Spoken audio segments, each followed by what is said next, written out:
सत श्री अकाल दोस्तों, मैं अमरजीत सिंह चावला आप जी का अपना टर्बन ट्रैवलर अज लैके आया एक नवा प्रोग्राम सवाल संगत दे। एक तरफ करोना का माहौल है तो दूसरी तरफ दिल्ली सिख गुरुद्वारा प्रबंधक कमेटी की चोणां दा ते अज साडे नाल ने दिल्ली सिख गुरुद्वारा प्रबंधक कमेटी के प्रधान के लिए एक मजबूत दावेदार जिन्हां दी तारुफ वास्ते कोई मोहताज नहीं है तो उन्हां दा नाम है सरदार मनजीत सिंह जी जी के। वाहिगुरू जी का खालसा वाहिगुरू जी की फतेह। ਅੱਜ ਅਸੀਂ ਇਸ ਪ੍ਰੋਗਰਾਮ ਵਿੱਚ ਗੱਲ ਕਰਾਂਗੇ ਸੰਗਤਾਂ ਦੇ ਸਵਾਲਾਂ ਦੀ ਤੇ ਨਾਲ ਹੀ ਉਹਨਾਂ ਦੇ ਸੁਜੈਸ਼ਨਸ ਦੀ। ਚਲੋ ਚੋਣਾਂ ਤੋਂ ਸੰਬੰਧਿਤ ਜੀ ਤੁਹਾਡੇ ਨਾਲ ਕੁਝ ਗੱਲ ਕਰਨੇ ਹੈਗੇ ਆ। ਗੁਰੂ ਘਰ ਵਿੱਚ ਗੋਲਕ ਦੀ ਚੋਰੀ ਸੱਚ ਜਾਂ ਝੂਠ। ਜਿਨੇ ਵੀ ਇਲੈਕਸ਼ਨ ਹੁੰਦੇ ਨੇ ਜਿੱਥੇ ਵੀ ਹੁੰਦੇ ਨੇ ਚਾਹੇ ਉਹ ਪੋਲੀਟੀਕਲ ਹੋਣ ਜਾਂ ਗੁਰੂ ਘਰ ਦੇ ਹੋਣ, ਜਦ ਵੀ ਕੋਈ ਇਲੈਕਸ਼ਨ ਆਉਂਦਾ ਹੈਗਾ ਤੇ ਅਕਸਰ ਇਹ ਦੇਖਿਆ ਗਿਆ ਹੈਗਾ ਕਿ ਇੱਕ ਬਲੇਮ ਗੇਮ ਹੁੰਦਾ ਹੈਗਾ। ਇੱਕ ਦੂਜੇ ਤੇ ਅਸੀਂ ਕੋਈ ਨਾ ਕੋਈ ਐਸਾ ਇਲਜ਼ਾਮ ਲਗਾਉਂਦੇ ਹੈਗੇ ਆ।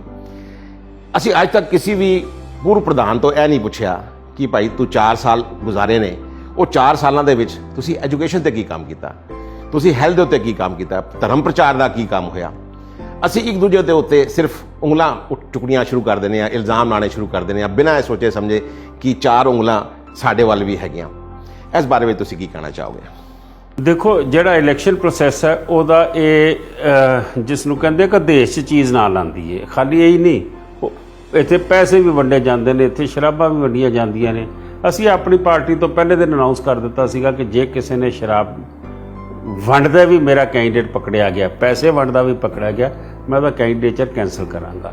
ਇਲੈਕਸ਼ਨ ਦੇ ਵਿੱਚ ਸਾਰਾ ਕੁਝ ਹੁੰਦਾ ਹੈ, ਲੇਕਿਨ ਮੈਂ ਇਹ ਸਮਝਦਾ ਵਾਂ ਕਿ ਇਹ ਗੱਲਾਂ ਇਹ ਅਸੀਂ ਇੱਕ ਦੂਜੇ 'ਤੇ ਸਿਆਸੀ ਬੰਦੇ ਧਾਰਮਿਕ ਸਿਆਸਤ ਦੀ ਗੱਲ ਕਰ ਰਹੇ ਹਾਂ। ਅਸੀਂ ਵੀ ਉਸੇ ਤਰੀਕੇ ਇਲਜ਼ਾਮ ਲਾਉਂਦੇ ਹਾਂ ਜਿਵੇਂ ਸਿਆਸੀ ਬੰਦੇ ਲਾਉਂਦੇ ਨੇ। संगत बड़ी सियाणी है, संगत फिर भी वो लाइन्स दे अंदर इन बिटवीन दी लाइन्स पढ़ लेंदी है कि किन्ने काम किया किन्ने नहीं किया। सो हरेक नूं अपने काम अगे लैके आने चाहिए ने, काम दसने चाहिए ने। संगत उही सुनना चाहती है। ये जिन्हों कहते ना we should not wash our dirty linen in public, ये नहीं होना चाहिए, इसका नुकसान होंदा है। लेकिन मैं समझदा कि ये हुण मैं कहां वो करते ने, मैं नहीं करता, मैं करदा वां वो नहीं करते। मैं समझदा ये मुर्गी पहले होई कि अंडा पहले होया, ये इनबिल्ट प्रॉब्लम है। हाँ, मैं इसनूं अवॉइड करने की जरूर कोशिश करता जिन्नी हो सके, लेकिन जदों जवाब देने पै जाण, जदों सिरों पानी लंघ जाए, फिर तुहाडे कोल राह कोई नहीं रहिंदा। तुहानूं की अंदरों थ्रू योर हार्ट तुहानूं ये लगदा है कि चाहे तुसीं हो या कोई भी होवे कि ਜਿਹੜੇ ਬੰਦੇ ਗੁਰੂ ਘਰ ਵਿੱਚ ਇੰਨਾ ਵਿਸ਼ਵਾਸ ਰੱਖਦੇ ਹੋਣ, ਉਹਨਾਂ ਦੀ ਪ੍ਰਧਾਨਗੀਆਂ ਉਹਨਾਂ ਨੇ ਇੰਜੋਏ ਕੀਤੀਆਂ ਹੋਣ, ਚਾਹੇ ਤੁਸੀਂ ਹੋ ਚਾਹੇ ਕੋਈ ਹੋਰ ਵੀ ਹੋਵੇ, क्या लोग गुरु ਦੀ ਗੋਲਕ ਵਿੱਚੋਂ ਚੋਰੀ ਕਰ ਸਕਦੇ ਨੇ? देखो, कई किस्म ਦੀਆਂ ਗੱਲਾਂ ਹੁੰਦੀਆਂ। ਇੱਕ ਚੋਰੀ ਹੈ, ਇੱਕ ਮਿਸਯੂਜ਼ ਹੈ, ਇੱਕ ਉਹਦਾ ਸਹੀ ਯੂਜ਼ ਹੈ।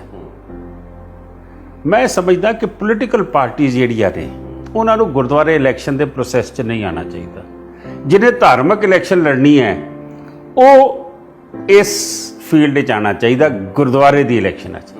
जिन्हें MLA लड़नी है, MP लड़नी है, कौंसलर लड़नी है, उन्होंने इस गुरुद्वारे की इलैक्शन च नहीं आना चाहिए। उसका कारण है, उसका कारण यह है कि जदों उन्होंने MLA MP की इलैक्शन आनी है, गुरुद्वारे का सारा फंड उस पासे चले जाना उन्होंने कॉन्स्टिट्यूएंसी के विच। उत्थों के गरीब होने ने, बाकी कॉन्स्टिट्यूएंसियां तो गरीब नहीं है।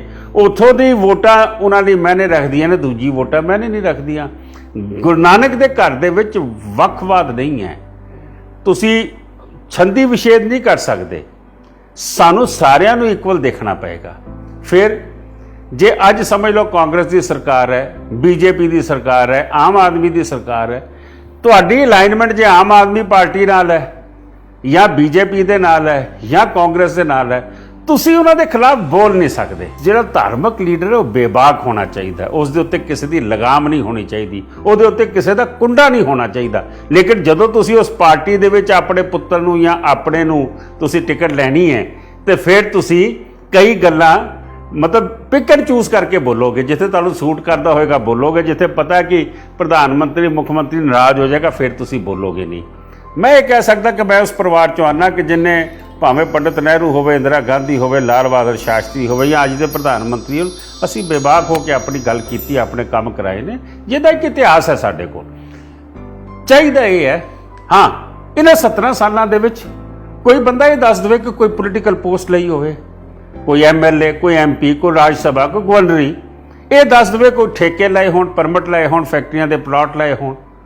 ਇੱਕ ਚੀਜ਼ ਨਹੀਂ ਲਈ, ਜਦ ਕਿ ਪ੍ਰਧਾਨ ਮੰਤਰੀ ਤੋਂ ਮਿਲਣ ਦਾ ਟਾਈਮ ਨਹੀਂ ਚਾਹੀਦਾ ਹੁੰਦਾ ਸੀਗਾ, ਕੁੰਡਾ ਖੋਲ ਕੇ ਬੂਹਾ ਖੋਲ ਕੇ ਚਲ ਜਾਂਦੇ ਸੀ। ਕਾਰਨ ਕੀ ਹੈ? ਜਦੋਂ ਤੁਸੀਂ ਕੌਮ ਦੇ ਕੰਮ ਲੈ ਕੇ ਜਾਓਗੇ ਨਾ, ਵੱਡੇ ਤੋਂ ਵੱਡਾ ਪ੍ਰਾਈਮ ਮਿਨਿਸਟਰ ਤੇ ਚੀਫ ਮਿਨਿਸਟਰ ਕਿਉਂ ਨਾ ਹੋਵੇ, ਉਸ ਨੂੰ ਪਤਾ ਕਿ ਇਹ ਲੀਡਰ ਵਿਕੇਗਾ ਨਹੀਂ ਮੇਰੇ ਅੱਗੇ, ਇਹ ਮੇਰੇ ਲਾਲਚ 'ਚ ਨਹੀਂ ਆਏਗਾ, ਕੌਮ ਦੀ ਗੱਲ ਕਰੇਗਾ। ਉਹ ਵੀ ਤੁਹਾਡੇ ਤੋਂ ਖੌਫ ਖਾਂਦੇ ਨੇ। ਲੇਕਿਨ ਜਦੋਂ ਉਹਨੂੰ ਪਤਾ ਕਿ ਇਹਨੂੰ ਕੋਈ ਨਾ ਕੋਈ ਐਸੀ ਹੱਡੀ ਮੈਂ ਪਾ ਦੇਵਾਂ, ਇਹਦੀ ਜ਼ੁਬਾਨ, ਇਹਦੀ ਅੱਖਾਂ ਨੀਵੀਆਂ ਕਰ ਦੇਵਾਂ, ਮੈਂ ਸਮਝਦਾ ਉੱਥੇ ਕੌਮ ਦਾ ਨੁਕਸਾਨ ਹੋ ਜਾਂਦਾ, ਲੀਡਰ ਦਾ ਫਾਇਦਾ ਹੋ ਜਾਂਦਾ। ਸਿੱਧੀ ਤੇ ਸਪਸ਼ਟ ਗੱਲ ਹੈ। ਮੇਰਾ ਦੂਜਾ ਸਵਾਲ ਐਸੀ ਤੋਂ ਸੰਬੰਧਿਤ ਸੀਗਾ ਕਿ ਕਿਆ ਗੁਰਦੁਆਰਿਆਂ ਦੇ ਨਾਲ ਪੋਲਿਟਿਕਸ ਹੋਣੀ ਚਾਹੀਦੀ ਹੈ? ਪੋਲਿਟਿਕਸ ਤੇ ਗੁਰਦੁਆਰੇ ਇਕੱਠੇ ਚੱਲਣੇ ਚਾਹੀਦੇ ਨੇ? ਦੇਖੋ, ਤੁਸੀਂ ਨਾ ਤੇ ਟੀਵੀ ਐਂਕਰ ਹੋ, ਨਾ ਤੁਸੀਂ ਪੋਲੀਟੀਸ਼ੀਅਨ ਹੋ, ਤੁਸੀਂ ਇੱਕ ਸੋਸ਼ਲ ਵਰਕਰ ਹੋ, ਤੁਸੀਂ ਗੁਰੂ ਦੇ ਸਿੱਖ ਹੋ, ਤੁਸੀਂ ਉਹਨਾਂ ਰਾਹਾਂ ਤੇ ਗਏ ਹੋ ਜਿਨ੍ਹਾਂ ਰਾਹਾਂ ਤੇ ਗੁਰੂ ਗਿਆ। ਇਸ ਕਰਕੇ ਤੁਹਾਡੇ ਸਵਾਲਾਂ ਦੇ ਜਵਾਬ ਵੀ ਮੈਂ ਬੇਬਾਕ ਹੋ ਕੇ ਦੇਣਾ ਚਾਹੁੰਦਾ ਵਾਂ। ਮੈਂ ਪੋਲੀਟੀਕਲ ਗੱਲਾਂ ਉਹਦੇ 'ਚ ਨਹੀਂ ਰੱਖਣਾ ਚਾਹੁੰਦਾ। ਮੈਂ ਇਹ ਸਮਝਦਾ ਵਾਂ ਕਿ ਸਿਆਸਤ ਅਸੀਂ ਆਪ ਮੰਗੀ ਹੈ। ਹੁਣ ਕਈ ਤੁਸੀਂ ਦੇਖੋ, ਕਦੀ ਚਰਚ ਦੇ ਵਿੱਚ ਇਲੈਕਸ਼ਨ ਹੋਈ ਹੈ, ਕਦੀ ਮਸਜਿਦ ਦੇ ਵਿੱਚ ਹੋਈ ਹੈ, ਕਦੀ ਮੰਦਿਰ ਦੇ ਵਿੱਚ ਹੋਈ ਹੈ। ਅਸੀਂ 1920 'ਚ ਮੋਰਚਾ ਲਾਇਆ, ਲੇਕਿਨ ਉਸ ਵੇਲੇ ਹਾਲਾਤ ਐਸੇ ਸਨ ਕਿ ਜਨਰਲ ਡਾਇਰ ਨੂੰ ਸਰੋਪਾ ਦਿੱਤਾ ਜਾ ਰਿਹਾ, ਜਿਹੜਾ ਜਲਿਆਂਵਾਲੇ ਬਾਗ 'ਚ ਗੋਲੀ ਚਲਾ ਰਿਹਾ। ਸਾਡੇ ਗੁਰੂ ਘਰਾਂ ਦੇ ਵਿੱਚ ਨਾਚ ਕਰਾਏ ਜਾ ਰਹੇ ਨੇ। ਸਾਡੇ ਗੁਰੂ ਘਰਾਂ ਦੇ ਵਿੱਚ ਮੈਂ ਸਮਝਦਾ ਵਾਂ ਕਿ ਸ਼ਰਾਬਾਂ ਤੇ ਨਸ਼ੇ ਜਿਹੜੇ ਵੱਧ ਚੁੱਕੇ ਸੀ ਮਹੰਤਾਂ ਵੱਲੋਂ, ਉਹਨਾਂ ਨੂੰ ਕੱਢਣ ਵਾਸਤੇ ਗੋਰੀ ਸਰਕਾਰ ਦੇ ਅੱਗੇ ਜਿਹੜਾ ਮੋਰਚਾ ਲੱਗਾ, ਕਿਤੇ ਜੈਤੋਂ ਦਾ, ਕਿਤੇ ਚਾਬੀਆਂ ਦਾ, ਕਿਤੇ ਨਨਕਾਣਾ ਸਾਹਿਬ ਦਾ, ਔਰ 500 ਤੋਂ ਵੱਧ ਸ਼ਹੀਦ ਹੋਏ ਬੱਚੇ ਬੀਬੀਆਂ। ਤੇ ਸਰਕਾਰ ਨੇ ਸਾਨੂੰ ਇਲੈਕਸ਼ਨ ਸਿਸਟਮ ਦਿੱਤਾ। ਮੈਂ SGPC ਐਕਟ ਬਣਿਆ ਨਾ, ਤਾਂ ਇਹ ਅਸੀਂ ਆਪ ਸਹੇੜਿਆ ਹੈ। ਔਰ ਕਦੋਂ ਸਹੇੜਿਆ? ਅੱਜ ਉਸ ਨੂੰ 100 ਸਾਲ ਹੋ ਗਏ ਨੇ। ਔਰ ਜਦੋਂ ਇਸ ਦੀ ਜਿੱਤ ਹੋਈ ਸੀ, ਮਹਾਤਮਾ ਗਾਂਧੀ ਨੂੰ ਕਹਿਣਾ ਪੈ ਗਿਆ ਸੀਗਾ ਕਿ ਸਿੱਖੋਂ ਨੇ ਆਜ਼ਾਦੀ ਕੀ ਲੜਾਈ ਪਹਿਲੀ ਜੀਤੀ ਹੈ। ਉਹਦੇ ਰਿਪਰਕਸ਼ਨ ਅੱਜ ਉਸ ਸਿਸਟਮ ਦੇ ਕੀ ਨੇ ਕਿ ਜਿਵੇਂ ਕਰਪਸ਼ਨ ਆ ਗਈ ਹੈ, ਜਿਵੇਂ ਗਿਰਾਵਟ ਆ ਗਈ ਹੈ ਸੋਸਾਇਟੀ 'ਚ, ਇਹ ਸਿਸਟਮ 'ਚ ਵੀ ਗਿਰਾਵਟ ਆ ਗਈ ਹੈ। ਲੇਕਿਨ ਉਸ ਵੇਲੇ ਬੜੀ ਵੱਡੀ ਜਿੱਤ ਸੀਗੀ ਕਿ ਅਗਰ 1857 ਦਾ ਗਦਰ ਹੁੰਦਾ ਤੇ ਗੋਰੇ ਕੁਚਲ ਕੇ ਰੱਖ ਦਿੰਦੇ ਨੇ। ਅਗਰ ਕਿਸੇ ਜਗ੍ਹਾ ਤੋਂ ਵੀ ਕੋਈ ਗਦਰ ਹੋਇਆ ਤੇ ਗੋਰਿਆਂ ਨੇ ਕੁਚਲ ਕੇ ਰੱਖ ਦਿੱਤਾ। ਲੇਕਿਨ ਸਿੱਖਾਂ ਦੇ ਮੋਰਚੇ ਨੂੰ ਨਹੀਂ ਕੁਚਲ ਸਕੇ। ਸਿੱਖ ਜਿੱਤੇ ਨੇ ਔਰ ਉਸਨੇ ਆਜ਼ਾਦੀ ਦੀ ਨੀਂਹ ਰੱਖੀ ਹੈ। ਅੱਜ ਉਹ ਸਿਸਟਮ ਜਿਹੜਾ ਅਸੀਂ ਲੜ ਕੇ ਲਿਆ ਸੀ, ਗੋਲੀਆਂ ਖਾ ਕੇ ਲਿਆ ਸੀ, ਸ਼ਹਾਦਤਾਂ ਕਰਕੇ, ਜੰਡਾਂ ਨਾਲ ਬੰਨ੍ਹ ਕੇ ਸਾੜੇ ਗਏ, ਟੇਰਨਾਂ ਥੱਲੇ ਲਤਾੜੇ ਗਏ, ਸਾਡੇ ਨਿੱਕੇ ਨਿੱਕੇ ਬੱਚੇ ਸ਼ਹੀਦ ਹੋਏ, ਜੇਲ੍ਹਾਂ ਕੱਟੀਆਂ, ਅੱਜ ਉਹ ਸਿਸਟਮ ਹੀ ਸਾਡੇ ਗੱਲ ਦੀ ਮੈਂ ਸਮਝਦਾ ਹੱਡੀ ਬਣ ਗਿਆ। ਹਮੇਸ਼ਾ ਇੱਕ ਚੀਜ਼ ਦੇਖੀ ਗਈ ਹੈ, ਜਦ ਵੀ ਗੁਰਦੁਆਰਿਆਂ ਤੋਂ ਸੰਬੰਧਿਤ ਕੋਈ ਵੀ ਇਸ਼ੂ ਹੁੰਦੇ ਨੇ, ਜਿੱਦਾਂ ਚਲੋ ਗੋਲਕ ਦੀ ਤੇ ਅਸੀਂ ਗੱਲ ਕੀਤੀ, ਦੂਸਰੀ ਗੱਲ ਹਮੇਸ਼ਾ ਆਉਂਦੀ ਹੈਗੀ ਟਰਾਂਸਪੇਰੈਂਸੀ। ਇੱਕ ਛੋਟਾ ਜਿਹਾ ਵਪਾਰ ਵੀ ਕੋਈ ਬੰਦਾ ਸ਼ੁਰੂ ਕਰਦਾ ਹੈਗਾ ਤੇ ਉਹਦੇ ਵਾਸਤੇ ਇੱਕ ਪ੍ਰੋਪਰਲੀ ਮੈਨੇਜ ਤਰੀਕੇ ਨਾਲ ਉਸ ਨੂੰ ਹੈਂਡਲ ਕਰਦਾ ਹੈਗਾ। ਫਿਰ ਗੁਰਦੁਆਰੇ ਤੇ ਇੰਨੇ ਵੱਡਾ ਇੰਸਟੀਟਿਊਸ਼ਨ ਹੈਗਾ, ਕਿਆ ਅਸੀਂ ਗੁਰਦੁਆਰਿਆਂ ਨੂੰ ਕਾਰਪੋਰੇਟ ਸਟਰਕਚਰ ਦੇ ਤਰੀਕੇ ਨਾਲ ਮੈਨੇਜ ਨਹੀਂ ਕਰ ਸਕਦੇ ਕਿ ਅਸੀਂ ਗੁਰਦੁਆਰੇ ਦੇ ਇਲੈਕਸ਼ਨ ਲੜਨ ਤੋਂ ਬਾਅਦ ਜਿਸ ਵਕਤ ਜਿਹੜਾ ਵੀ ਬੰਦਾ ਪ੍ਰਧਾਨ ਬਣੇ, ਉਹ ਇੱਕ CEO ਅਪਾਇੰਟ ਕਰੇ ਜਿਹੜਾ ਕਿ ਗੁਰਦੁਆਰੇ ਨੂੰ ਚਲਾਏ, ਇੱਕ CFO ਜਿਹੜਾ ਕਿ ਫਾਈਨੈਂਸ ਦਾ ਬੰਦਾ ਹੋਵੇ ਉਹ ਅਪਾਇੰਟ ਕਰੇ ਤਾਂ ਕਿ ਉਹ ਫਾਈਨੈਂਸ ਨੂੰ ਵੇਖੇ, ਸਾਰੀ ਚੀਜ਼ਾਂ ਟਰਾਂਸਪੇਰੈਂਟ ਹੋਣ, ਹਰ ਮੰਥਲੀ ਉਹਦਾ ਉਹ ਇੱਕ ਬੈਲੈਂਸ ਸ਼ੀਟ ਬਣੇ। ਇੱਕ ਐਸੀ ਜਗ੍ਹਾ ਤੇ ਚਾਹੇ ਭਾਵੇਂ ਵੈਬਸਾਈਟ ਹੋਵੇ ਜਾਂ ਐਪ ਹੋਵੇ, ਉਹਦੇ ਉੱਤੇ ਪੂਰੇ ਮਹੀਨੇ ਦਾ ਜਿੰਨਾ ਵੀ ਰੈਵਨਿਊ ਆਉਂਦਾ ਗੁਰਦੁਆਰੇ ਦਾ, ਭਾਵੇਂ ਗੋਲਕ ਦਾ ਹੋਵੇ, ਭਾਵੇਂ ਡੋਨੇਸ਼ਨ ਦਾ ਹੋਵੇ, ਉਹ ਉੱਥੇ ਡਿਫਾਈਨ ਕੀਤਾ ਹੋਵੇ, ਉਹਦੇ ਸਾਹਮਣੇ ਉਹਦੇ ਐਕਸਪੈਂਸਿਸ ਡਿਫਾਈਨ ਕੀਤੇ ਹੋਣ। ਤੇ ਨਾਲ ਹੀ ਬੜੀ ਇੰਪੋਰਟੈਂਟ ਚੀਜ਼ ਹੈਗੀ ਕਿ ਹਰ ਦੂਜੇ ਤੇ ਅਸੀਂ ਇਲਜ਼ਾਮ ਲਗਾਉਂਦੇ ਹੈਗੇ ਆ ਕਿ ਵੀ ਉਹ ਜਾਂਦੇ ਜਾਂਦੇ ਗੋਲਕ ਖਾਲੀ ਕਰ ਗਿਆ, ਜਾਂ ਉਹ ਕਹਿੰਦਾ ਜੀ ਮੈਂ ਇੰਨੇ ਕਰੋੜ ਛੱਡ ਗਿਆ। ਤੇ ਮੰਥਲੀ ਤੁਹਾਡਾ ਰਿਜ਼ਰਵ ਕੀ ਹੈਗਾ ਉਹ ਸੰਗਤ ਦੇ ਸਾਹਮਣੇ ਹੋਵੇ। ਤੇ ਤੁਸੀਂ ਨਹੀਂ ਸਮਝਦੇ ਕਿ ਉਹ ਇੱਕ ਅੱਛਾ ਤਰੀਕਾ ਹੋਏਗਾ ਲੋਕਾਂ ਨੂੰ ਇੱਕ ਐਗਜ਼ਾਮਪਲ ਕੋਡ ਕਰਨ ਦਾ ਕਿ ਦੇਖੋ ਜੀ ਅਸੀਂ ਬਿਲਕੁਲ ਟਰਾਂਸਪੇਰੈਂਸੀ ਨਾਲ ਕੰਮ ਕਰ ਰਹੇ ਹਾਂ। ਮੈਂ ਇਸ ਗੱਲ ਨੂੰ ਦੋ ਜਗ੍ਹਾ ਡਿਫਰੈਂਸ਼ੀਏਟ ਕਰਨਾ ਚਾਹੁੰਦਾ। ਕਾਰਪੋਰੇਟ ਸਿਸਟਮ ਤੁਸੀਂ ਬਿਲਕੁਲ ਠੀਕ ਕਿਹਾ ਜੀ। ਕਾਰਪੋਰੇਟ ਸਿਸਟਮ ਜਿੱਥੇ ਤੱਕ ਫਾਈਨੈਂਸ਼ੀਅਲ ਟਰਾਂਸਪੇਰੈਂਸੀ ਹੈ, ਜਿੱਥੇ ਤੱਕ ਲੋਕਾਂ ਦੇ ਵਿੱਚ ਸਾਰਾ ਹਿਸਾਬ ਜਾਣਾ ਹੈ। ਲੇਕਿਨ ਕਾਰਪੋਰੇਟ ਸਿਸਟਮ ਕੀ ਹੈ? ਪ੍ਰੋਫਿਟੇਬਿਲਿਟੀ। ਗੁਰੂ ਘਰ ਦੇ ਵਿੱਚ ਪ੍ਰੋਫਿਟੇਬਿਲਿਟੀ ਨਹੀਂ ਹੋ ਸਕਦੀ ਕਿ ਮੈਂ ਇਸ ਗਰੀਬ ਦੀ ਫੀਸ ਕਿਉਂ ਭਰਾਂ, ਮੈਂ ਕਾਰਪੋਰੇਟ ਦਾ ਅਸੀਂ ਜਿਹੜਾ ਇਹ ਪੱਖ ਹੈ ਟਰਾਂਸਪੇਰੈਂਸੀ ਦਾ ਉਹ ਅਡਾਪਟ ਕੀਤਾ ਜਾਵੇ। ਲੇਕਿਨ ਕਾਰਪੋਰੇਟ ਦਾ ਦੂਜਾ ਕਲਚਰ ਜਿਹੜਾ ਉਹ ਬਿਲਕੁਲ ਅਡਾਪਟ ਨਹੀਂ ਕੀਤਾ ਜਾ ਸਕਦਾ, ਕਿਉਂਕਿ ਸਾਨੂੰ ਆਪਣੇ ਜਿਹੜੇ ਦੇਖੋ, ਮੈਂ ਹਮੇਸ਼ਾ ਇੱਕ ਗੱਲ ਤੇ ਰੋਨਾ ਵਾਂ ਕਿ ਸਾਡੇ ਵੱਡੇ ਲੀਡਰਾਂ ਨੇ ਕੋਈ ਨਾ ਕੋਈ ਸ਼ਾਇਦ ਗਲਤੀਆਂ ਕੀਤੀਆਂ ਨੇ। ਸਾਡੇ ਕੋਲ ਤੁਰ ਕੇ ਆਏ ਸਨ ਸਾਰੇ ਪਛੜੀਆਂ ਸ਼੍ਰੇਣੀਆਂ ਦੇ ਲੋਕ, ਸਾਡੇ ਕੋਲ ਬੰਜਾਰੇ, ਸਾਡੇ ਕੋਲ ਸ਼ਿਕਲੀਗਰ, ਅਸੀਂ ਇਹਨਾਂ ਨੂੰ ਅਡਾਪਟ ਹੀ ਨਹੀਂ ਕੀਤਾ।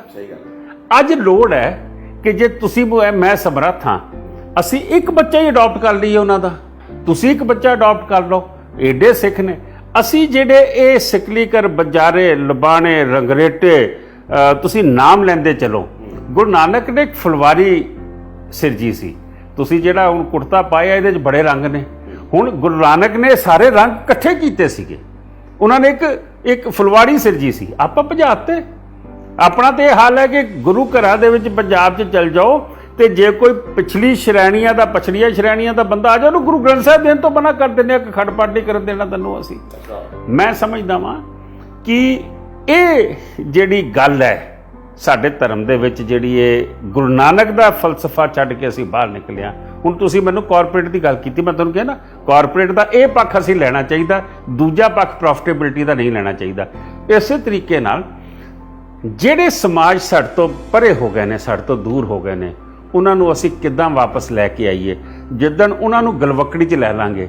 ਹੁਣ ਭਾਈ ਜੀਵਨ ਸਿੰਘ, ਜਿਨ੍ਹਾਂ ਨੂੰ ਭਾਈ ਜੈਤਾ ਕਿਹਾ ਜਾਂਦਾ ਸੀ, ਉਹ ਸੀਸ ਲੈ ਕੇ ਜਾਂਦੇ ਨੇ ਗੁਰੂ ਦਸਮ ਪਿਤਾ ਬਾਲ ਅਵਸਥਾ ਦੇ ਵਿੱਚ, ਉਹਨਾਂ ਨੂੰ ਗਲਵੱਕੜੀ 'ਚ ਲੈਂਦੇ ਨੇ ਤੇ ਆਖਦੇ ਨੇ ਰੰਗਰੇਟਾ ਗੁਰੂ ਕਾ ਬੇਟਾ। ਤੇ ਆਪਾਂ ਪੁੱਛੀਏ ਕਿਸੇ ਰੰਗਰੇਟੇ ਨੂੰ ਅਸੀਂ ਮਤਲਬ ਕੁਝ ਕੀਤਾ ਅਸੀਂ ਕਿ ਉਹਦੇ ਵਾਸਤੇ? ਮੈਂ ਸਮਝਦਾ ਕਿ ਇਹ ਸਮਾਜਾਂ ਨੂੰ ਚੁੱਕਣ ਦੀ ਲੋੜ ਹੈ। ਸਿੱਖੀ ਬਹੁਤ ਪ੍ਰਫੁੱਲਿਤ ਹੋਏਗੀ। क्या ਤੁਸੀਂ ਇਹ ਕਹਿਣਾ ਚਾਹੁੰਦੇ ਹੈਗੇ ਹੋ ਕਿ ਤੁਹਾਡੇ ਗੱਲਾਂ ਤੋਂ ਐਸਾ ਲੱਗਦਾ ਹੈ ਕਿ ਤੁਹਾਡਾ ਇੱਕ ਵਿਜ਼ਨ ਹੈਗਾ ਕਿ ਅਗਰ ਤੁਸੀਂ ਆਉਂਦੇ ਹੋ ਵਾਪਸ ਤੇ ਇਹ ਸਾਰੀ ਚੀਜ਼ਾਂ ਜਿਹੜੀਆਂ ਤੁਸੀਂ ਹੁਣ ਦੱਸ ਰਹੇ ਹੋ, ਇਸ ਚੀਜ਼ਾਂ ਨੂੰ ਤੁਸੀਂ ਇੰਪਲੀਮੈਂਟ ਕਰੋਗੇ? ਤੁਸੀਂ ਇਹ ਦੇਖੋ, ਤੁਸੀਂ ਜਿਹੜੀ ਵਿਜ਼ਨ ਦੀ ਗੱਲ ਕਰਦੇ ਹੋ ਨਾ, ਇੱਕ ਗੱਲ ਸਮਝੋ। ਹੁਣ 1999 ਚ ਖਾਲਸੇ ਦਾ 300 ਸਾਲਾ ਆਇਆ ਜਨਮ ਸਤਾਵੀ, ਹਰੇਕ ਬੰਦੇ ਨੇ ਮਨਾਇਆ ਆਪਣੇ ਤਰੀਕੇ ਨਾਲ। ਮੈਂ ਦਿੱਲੀੋਂ ਅਨੰਦਪੁਰ ਸਾਹਿਬ ਰੰਗਰੇਟਾ ਮਾਰਚ ਲੈ ਕੇ ਗਿਆ ਪੈਦਲ। ਕਿਉਂ? ਜਿੱਥੋਂ ਭਾਈ ਜੈਤਾ ਗਿਆ ਸੀ, ਤਰਾਵੜੀ ਬਨੂੜ ਹੋ ਕੇ ਸਿੱਧੇ ਰਸਤੇ ਤੋਂ ਗਏ ਸਨ, ਉਹ 374 ਕਿਲੋਮੀਟਰ ਗਏ ਸਨ। ਹੁਣ ਕਾਰਨ ਕੀ ਸੀ? ਮੈਨੂੰ ਕਈਆਂ ਨੇ ਪੁੱਛਿਆ, ਭਾਈ ਆਪਾਂ ਖਾਲਸੇ ਦਾ 300 ਸਾਲਾ ਮਨਾ ਰਹੇ ਹਾਂ, ਇਹ ਰੰਗਰੇਟੇ ਮਾਰਚ ਦਾ ਕੀ ਮਤਲਬ ਹੋਇਆ? ਮੈਂ ਕਿਹਾ ਇਹ ਮਤਲਬ ਹੋਇਆ ਕਿ ਜੇ ਭਾਈ ਜੈਤਾ ਮਹਾਰਾਜ ਦਾ ਸੀਸ ਨਾ ਲੈ ਕੇ ਜਾਂਦੇ ਤੇ ਖਾਲਸਾ ਪੰਥ ਦੀ ਸ਼ਾਇਦ ਸਿਰਜਣਾ ਨਾ ਹੁੰਦੀ। ਕਿਉਂਕਿ ਦਸਮ ਪਿਤਾ ਨੇ ਸਵਾਲ ਕੀ ਕੀਤਾ ਸੀ, ਮੈਂ ਛੋਟੀ ਸਟੋਰੀ ਦੱਸ ਰਿਹਾ, ਲੰਬੀ ਨਾ ਹੋ ਜਾਵੇ। ਉਹਨਾਂ ਨੇ ਪੁੱਛਿਆ ਸੀ, ਭਾਈ ਜੈਤਾ ਉੱਥੇ ਕੀ ਬਣਿਆ, ਹਾਲਾਤ ਦੱਸੋ। ਉਹਨਾਂ ਨੇ ਹਾਲਾਤ ਦੱਸੇ ਕਿ ਇਸ ਤਰ੍ਹਾਂ ਐਲਾਨ ਸੀਗਾ ਕਿ ਗੁਰੂ ਦਾ ਸੀਸ ਸਾਂਭੇਗਾ, ਉਸ ਨੂੰ ਮਾਰ ਦਿੱਤਾ ਜਾਏਗਾ। ਹਨੇਰੀ ਆ ਗਈ। ਅਸੀਂ ਪਹਿਲੇ ਮੀਟਿੰਗਾਂ ਕੀਤੀਆਂ। ਭਾਈ ਜੈਤਾ ਨੇ ਦਰਿਆਗੰਜ ਏਰੀਏ ਕੋਲ ਭਾਈ ਨਾਨੂ ਜੀ ਹੁੰਦੇ ਸੀ, ਹੋਰ ਗੁਰੂ ਦੇ ਸਿੱਖ ਸੀਗੇ। ਉਹਨਾਂ ਨੇ ਮੀਟਿੰਗ ਕੀਤੀ ਕਿ ਸੀਸ ਕੌਣ ਸਾਂਭੇਗਾ, ਧੜ ਕੌਣ ਸਾਂਭੇਗਾ। ਗੁਰੂ ਸਾਹਿਬ ਨੇ 1675, ਜਦੋਂ ਉਹਨਾਂ ਦੀ 9 ਸਾਲ ਦੀ ਅਵਸਥਾ ਸੀ, 1675 ਚ ਗੁਰੂ ਤੇਗ ਬਹਾਦਰ ਸਾਹਿਬ ਦਾ ਸ਼ਹਾਦਤ ਹੁੰਦੀ ਹੈ। ਉਹਨਾਂ ਨੇ ਸਵਾਲ ਕੀਤਾ, ਭਾਈ ਜੈਤਾ ਉੱਥੇ ਸਿੱਖ ਨਹੀਂ ਸਨ? ਤੇ ਭਾਈ ਜੈਤੇ ਦਾ ਜਵਾਬ ਸੀ, ਸਿੱਖ ਤਾਂ ਬੜੇ ਸੀ, ਪਛਾਣੇ ਨਹੀਂ ਜਾਂਦੇ ਸੀ। ਹੁਣ ਉਹ 1699 ਤੇ 1675 24 ਸਾਲ ਦਸਮ ਪਿਤਾ ਨੂੰ ਲੱਗ ਗਏ ਇਹ ਕਨਸੈਪਟ ਸੋਚਣ ਨੂੰ। ਤੇ ਮੈਂ ਇਹ ਸਮਝਦਾ ਕਿ ਭਾਈ ਜੈਤਾ ਤੇ ਐਡਾ ਇੰਪੋਰਟੈਂਟ ਹੈ, ਉਹਦਾ ਕਰਕੇ ਨੀਂਹ ਰੱਖੀ ਗਈ ਸਿੱਖੀ ਦੀ। ਗੁਰੂ ਦਸਮ ਪਿਤਾ ਨੇ ਜਿਹੜਾ ਸਵਾਲ ਕੀਤਾ ਭਾਈ ਜੈਤਾ ਨੂੰ, ਉਹਦੇ ਸਵਾਲ 'ਚੋਂ ਜੋ ਜਵਾਬ ਮਿਲਿਆ, ਉਹਨਾਂ ਨੂੰ ਸਮਝ ਆ ਚੁੱਕੀ ਸੀ ਕਿ ਮੈਂ ਐਸਾ ਖਾਲਸਾ ਸਿਰਜਾਂਗਾ ਜਿਹੜਾ ਲੱਖਾਂ 'ਚ ਪਛਾਣਿਆ ਜਾਏਗਾ। ਸੋ ਮੈਂ ਸਮਝਦਾ ਵਾਂ ਤੁਸੀਂ ਅਗਲਾ ਸਵਾਲ ਕੀਤਾ ਤੇ ਅਸੀਂ ਇਹ ਕੰਮ ਕਰਾਂਗੇ। ਦਿੱਲੀ 'ਚ ਕਦੀ ਗੁਰੂ ਲਾਧੋਰੇ ਦਿਵਸ ਨਹੀਂ ਮਨਾਇਆ ਗਿਆ ਸੀਗਾ। ਜਦੋਂ ਮੈਂ ਪ੍ਰਧਾਨ ਰਿਹਾ, ਗੁਰੂ ਲਾਧੋਰੇ ਦਿਵਸ ਮਨਾਇਆ ਗਿਆ।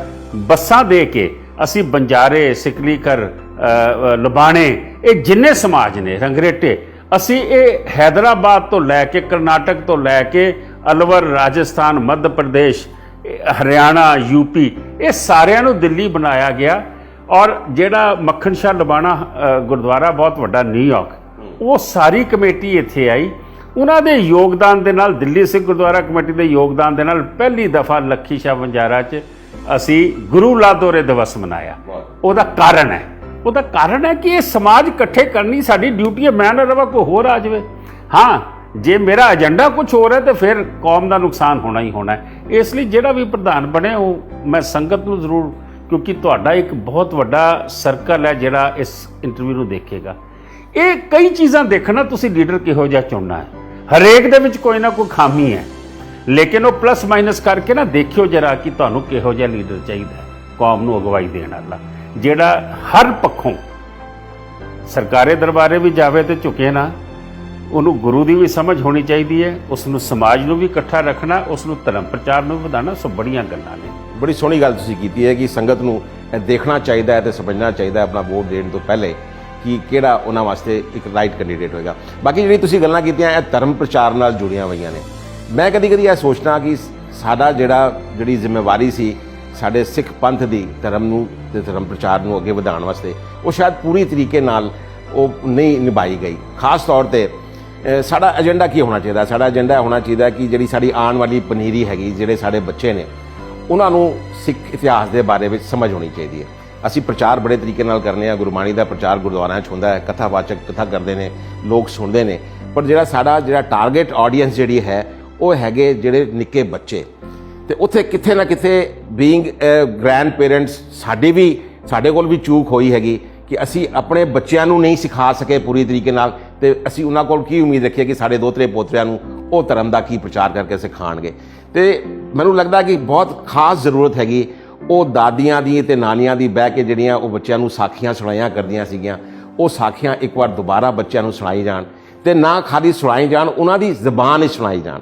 ਕਿਉਂਕਿ ਜੇ ਛੋਟੇ ਬੱਚੇ ਨੇ, ਨਿੱਕੇ ਬੱਚੇ ਨੇ, ਜਿਹੜੇ ਦਿੱਲੀ ਰਹਿੰਦੇ ਨੇ, ਅੱਜ ਤੁਹਾਨੂੰ ਪਤਾ ਹੀ ਹੈਗਾ ਦਿੱਲੀ ਦੇ ਅੰਦਰ ਜ਼ਿਆਦਾਤਰ ਲੋਕ ਸਿੱਖ ਪਰਿਵਾਰਾਂ ਦੇ ਅੰਦਰ ਵੀ ਅਨਫੋਰਚੂਨੇਟਲੀ ਹਿੰਦੀ ਬੋਲਦੇ ਨੇ, ਜਦਕਿ ਮਾਂ ਪਿਓ ਦੀ ਡਿਊਟੀ ਹੈ ਕਿ ਆਪਣੇ ਬੱਚਿਆਂ ਨਾਲ ਪੰਜਾਬੀ 'ਚ ਗੱਲ ਕਰਨ, ਪਰ ਕਈ ਮਾਂ ਪਿਓ ਵੀ ਆਪ ਹਿੰਦੀ ਬੋਲਦੇ ਨੇ ਤੇ ਉਹਦੇ ਬਾਅਦ ਤੁਸੀਂ ਕੁਝ ਨਹੀਂ ਕਰ ਸਕਦੇ, ਲੇਕਿਨ ਉਹਨਾਂ ਨੂੰ ਸਮਝਾ ਸਕਦੇ, ਅਰਦਾਸ ਕਰ ਸਕਦੇ ਉਹਨਾਂ ਵਾਸਤੇ।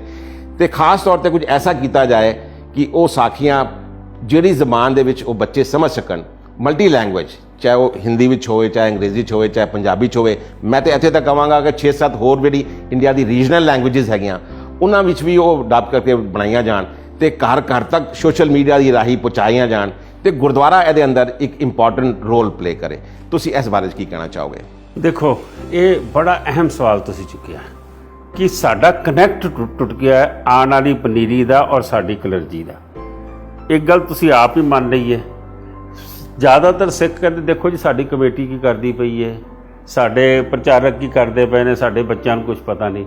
ਪਰ ਮੈਂ ਪੁੱਛਣਾ ਚਾਹੁੰਦਾ, ਮਾਤਾ ਪਿਤਾ ਦਾ ਕੋਈ ਰੋਲ ਨਹੀਂ ਹੈਗਾ? ਬਹੁਤ ਵੱਡਾ ਰੋਲ ਹੈ। ਮਾਤਾ ਪਿਤਾ ਨੇ ਕੀ ਕੀਤਾ? ਆਪਣੇ ਬੱਚੇ ਨੂੰ ਸੰਭਾਲਣ ਲਈ, ਪੜ੍ਹਾਉਣ ਲਈ, ਗੁਰੂ ਨਾਲ ਜੋੜਨ ਲਈ ਮਾਤਾ ਪਿਤਾ ਦਾ ਵੀ ਰੋਲ ਹੈਗਾ ਸੀ। ਦੂਜੀ ਪ੍ਰੋਬਲਮ ਇਹ ਹੋ ਗਈ ਕਿ ਸਾਡੇ ਜਿਹੜੀ ਕਲਰਜੀ ਹੈ, ਸਾਡੀ ਜਿਹੜੇ ਭਾਈ ਸਾਹਿਬਾਨ ਨੇ, ਉਹਨਾਂ ਕੋਲ ਉਹ ਜ਼ੁਬਾਨ ਨਹੀਂ ਹੈਗੀ ਜਿੱਦਾਂ ਤੁਸੀਂ ਕਿਹਾ ਨਾ, ਜੋ ਬੱਚਿਆਂ ਨੂੰ ਸਮਝ ਆਉਣੀ ਚਾਹੀਦੀ ਹੈ, ਜੇ ਬੱਚਿਆਂ ਦੇ ਸਵਾਲ ਹੋਣੇ ਚਾਹੀਦੇ ਨੇ। ਤੀਜੀ ਗੱਲ ਹੋ ਗਈ ਕਿ ਅੱਜ ਨਾ ਨਿਊਕਲੀਅਰ ਫੈਮਲੀਆਂ ਹੋ ਗਈਆਂ।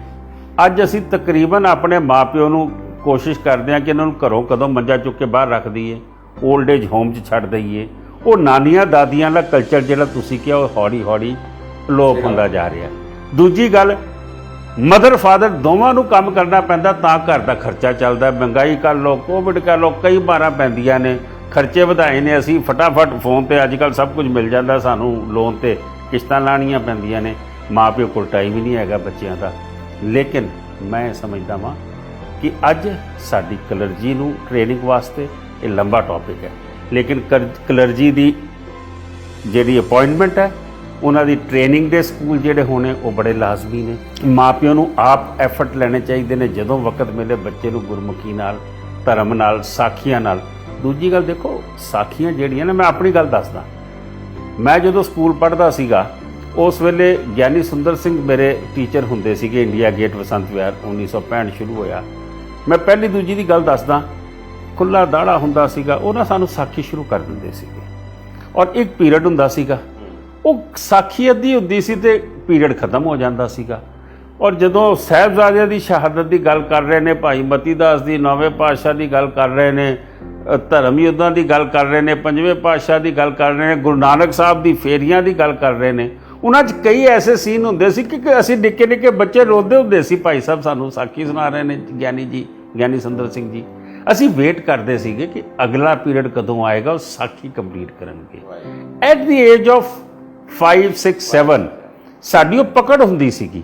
ਮੈਂ ਸਮਝਦਾ ਜੇ ਮਾਪਿਆਂ ਨੂੰ ਰਾਤੀ ਸੌਣ ਲੱਗਿਆ ਜੇ 15 ਮਿੰਟ ਵੀ ਬੱਚੇ ਨੂੰ ਦੇ ਦਿਓ, ਰੋਜ਼ ਤੁਸੀਂ ਇੱਕ ਚੀਜ਼ ਨਵੀਂ ਸਿਖਾ ਦਿਓ, ਬੱਚਾ ਗ੍ਰੈਸਪ ਕਰਦਾ ਔਰ ਬੱਚਾ ਉਹਦੇ ਟਾਈਮ ਹੈ ਉਹਦੇ ਕਰੈਕਟਰ ਬਿਲਡਿੰਗ ਦਾ। ਫਿਰ ਤੀਜੀ ਗੱਲ, ਜਿਹੜੇ ਮੀਡੀਆ ਤੋਂ ਡਰ ਲੱਗਦਾ ਨਾ, ਅੱਜ ਮੀਡੀਆ ਤੇ ਨੰਗੇ ਨਾਚ ਵੀ ਹੁੰਦੇ ਨੇ, ਸਭ ਕੁਝ ਹੁੰਦਾ ਹੈ। ਅੱਜ ਮੀਡੀਆ ਤੇ ਦੁਨੀਆ ਭਰ ਦਾ ਗੰਦ ਵੀ ਮਿਲਦਾ, ਦੁਨੀਆ ਭਰ ਦੀ ਚੰਗਿਆਈ ਵੀ ਮਿਲਦੀ ਹੈ। ਅਸੀਂ ਇਸ ਨੂੰ ਆਪਣਾ ਟੂਲ ਕਿਉਂ ਨਹੀਂ ਬਣਾ ਲੈਂਦੇ? ਅੱਜ ਬਾਬਾ ਬੰਦਾ ਸਿੰਘ ਬਹਾਦਰ ਜਾਂ 4 ਸਾਹਿਬਜ਼ਾਦੇ ਪਿਕਚਰ ਆਈ, ਬੱਚਿਆਂ ਨੇ ਕਿੱਦਾਂ ਦੇਖੀ? ਜਿਹੜੇ ਬੱਚਿਆਂ ਨੂੰ ਨਾ ਅੰਗਰੇਜ਼ੀ ਆਉਂਦੀ ਸੀ ਜਾਂ ਕਨਵੈਂਟ ਸਕੂਲਾਂ 'ਚ ਪੜ੍ਹੇ ਨੇ, ਮਤਲਬ ਨਾ ਪੰਜਾਬੀ ਆਉਂਦੀ ਸੀ, ਨਾ ਉਹਨਾਂ ਦੇ ਮਾਂ ਪਿਓ ਨੇ ਕਦੀ ਸਿਖਾਈ। ਮੈਂ ਐਸੇ ਬੱਚੇ ਦੇਖੇ ਨੇ, ਉਹਨਾਂ ਫੈਮਲੀਆਂ ਦੇ ਜਿਹੜੇ ਅਰਬੋਪਤੀ ਨੇ, ਜੇ ਪਿਓ ਨੇ ਪੁੱਛਿਆ ਬੇਟੇ ਤੂੰ ਹੁਣ ਕੇਸ ਕਤਲ ਕਰਾਏਗਾ, ਉਹ ਕਹਿੰਦਾ ਨਹੀਂ ਗਰਦਨ ਕਟਵਾ ਲੂੰਗਾ, ਬਾਲ ਨਹੀਂ ਕਟਵਾਉਂਗਾ। ਇੰਪੈਕਟ ਦੇਖੋ। ਅਸੀਂ ਉਹ ਸੋਸ਼ਲ ਮੀਡੀਆ ਨੂੰ ਆਪਣਾ ਟੂਲ ਬਣਾ ਕੇ ਕਿਉਂ ਨਾ ਬੱਚਿਆਂ ਨਾਲ ਚੱਲੀਏ ਨਾ। ਸਾਨੂੰ ਸ਼ਾਰਟ ਫਿਲਮ ਬਣਾਉਣੀ ਚਾਹੀਦੀਆਂ ਨੇ। ਤੁਸੀਂ ਹੁਣੇ ਇੰਟਰਵਿਊ ਤੋਂ ਪਹਿਲੇ ਮੈਨੂੰ ਦੱਸ ਰਹੇ ਸੀ ਤੁਸੀਂ ਉਸ ਪ੍ਰੋਜੈਕਟ ਤੇ ਕੰਮ ਕਰ ਰਹੇ ਹੋ। ਮੈਂ ਸਮਝਦਾ ਕਿ ਜਦੋਂ ਤੁਸੀਂ ਇਹ ਚੀਜ਼ਾਂ ਅੱਛਾ ਬੱਚੇ ਦੇ ਕੋਲ ਟੈਲੀਫੋਨ ਹੈ, ਉਹਨੇ ਫੋਨ 'ਚ ਕਿਸੇ ਵੀ ਉਹਨੇ ਦੇਖਿਆ, ਅੱਛਾ ਉਹਦਾ ਇੰਟਰਸਟ ਪੈਦਾ ਹੋਣਾ ਚਾਹੀਦਾ। ਜਦੋਂ ਇੰਟਰਸਟ ਉਹਦਾ ਪੈਦਾ ਹੋ ਗਿਆ ਨਾ ਫਿਰ ਉਹ ਪਿੱਛੇ ਪਿੱਛੇ ਜਾਏਗਾ। ਅਸੀਂ ਘੋਟ ਕੇ ਨਹੀਂ ਪਿਆ ਸਕਦੇ।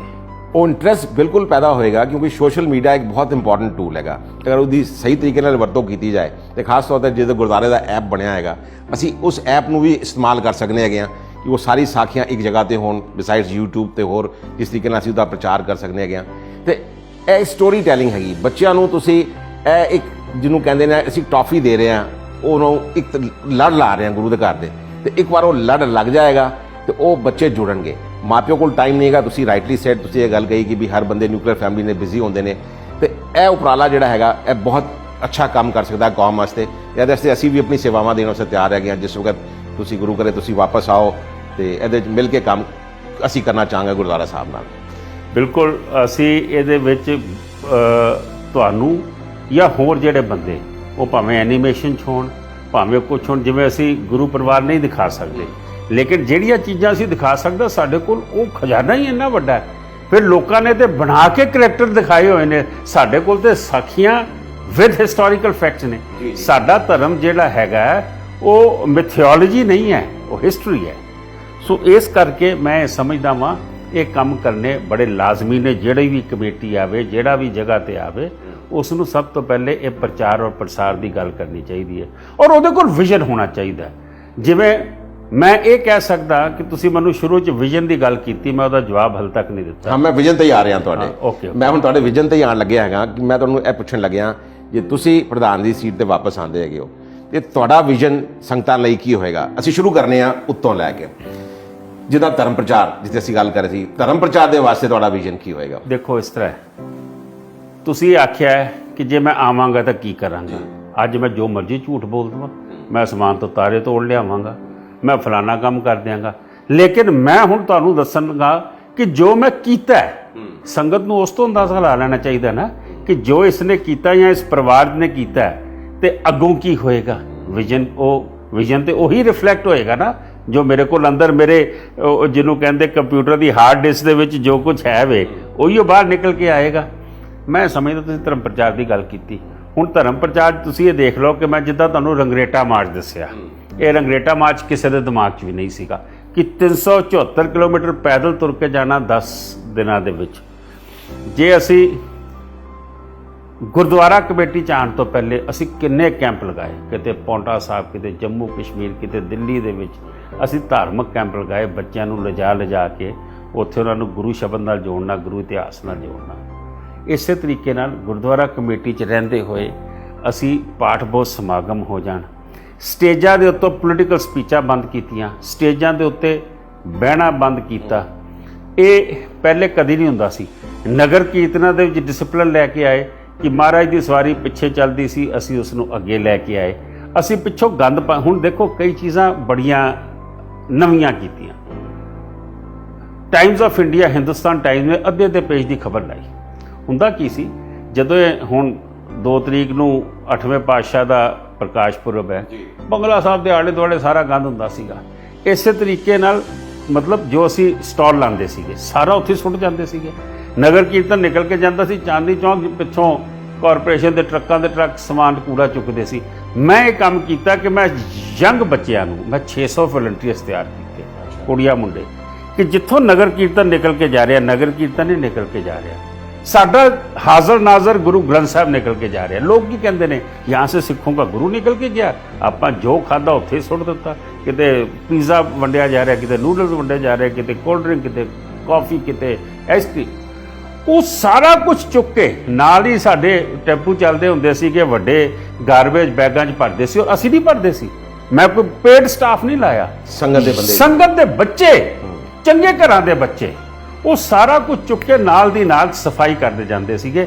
ਔਰ ਮੈਨੂੰ ਯਾਦ ਹੈ ਜਿਹੜਾ ਚਾਂਦਨੀ ਚੌਂਕ ਦੇ ਕਟੜਿਆਂ ਦਾ ਪ੍ਰਧਾਨ ਸੀਗੇ, ਉਸ ਦੀ ਸਟੇਟਮੈਂਟ ਟਾਈਮਜ਼ ਆਫ ਇੰਡੀਆ 'ਚ ਮੈਂ ਪੜ੍ਹੀ ਸੀਗੀ ਕਿ ਸਿੱਖਾਂ ਨੇ ਦੱਸ ਦਿੱਤਾ ਕਿ ਅਗਰ ਕੋਈ ਚੀਜ਼ ਤੁਸੀਂ ਕਰਨਾ ਚਾਹੋ ਤਾਂ ਕਿੱਦਾਂ ਕਰਦੇ ਨੇ। ਐਡਾ ਨਗਰ ਕੀਰਤਨ ਨਿਕਲ ਗਿਆ ਕਿ ਕਈ ਸਾਲਾਂ ਤੋਂ ਨਿਕਲਦਾ ਗੰਦ ਪੈਂਦਾ ਸੀ, but now they have totally change the way. So ਮੈਂ ਇਹ ਸਮਝਦਾ ਵਾਂ ਕਿ ਅਵੇਅਰਨੈਸ ਲਿਆਉਣੀ ਬੜੀ ਜ਼ਰੂਰੀ ਹੈ। ਅੱਛਾ, ਇਸੇ ਤਰੀਕੇ ਨਾਲ ਤੁਸੀਂ ਗੱਲ ਕੀਤੀ, ਜੇ ਐਜੂਕੇਸ਼ਨ ਦੀ ਗੱਲ ਕਰ ਲਓ, ਹੁਣ ਐਜੂਕੇਸ਼ਨ ਤੇ ਆ ਜਾਓ। ਐਜੂਕੇਸ਼ਨ ਦੇ ਉੱਤੇ ਸਭ ਤੋਂ ਪਹਿਲੇ ਮੈਂ ਚੇਅਰਮੈਨ ਬਣਦਾ ਵਾਂ, 95 'ਚ ਮੈਂਬਰ ਬਣਦਾ ਵਾਂ, ਤੇ ਮੈਂ ਚੇਅਰਮੈਨ ਬਣਦਾ ਵਾਂ ਬਸੰਤ ਵਿਹਾਰ ਸਕੂਲ ਦਾ। ਇਹ ਸਕੂਲ 'ਚ ਸਭ ਤੋਂ ਪਹਿਲੇ ਅਗਰ ਇੰਟਰਨੈਟ ਦੇ ਉੱਤੇ ਪੜ੍ਹਾਈ ਦਿੱਲੀ 'ਚ ਕਿਸੇ ਸਕੂਲ ਨੇ ਸ਼ੁਰੂ ਕੀਤੀ ਤੇ ਬਸੰਤ ਵਿਹਾਰ ਨੇ ਸ਼ੁਰੂ ਕੀਤੀ 97 96 ਵਿੱਚ।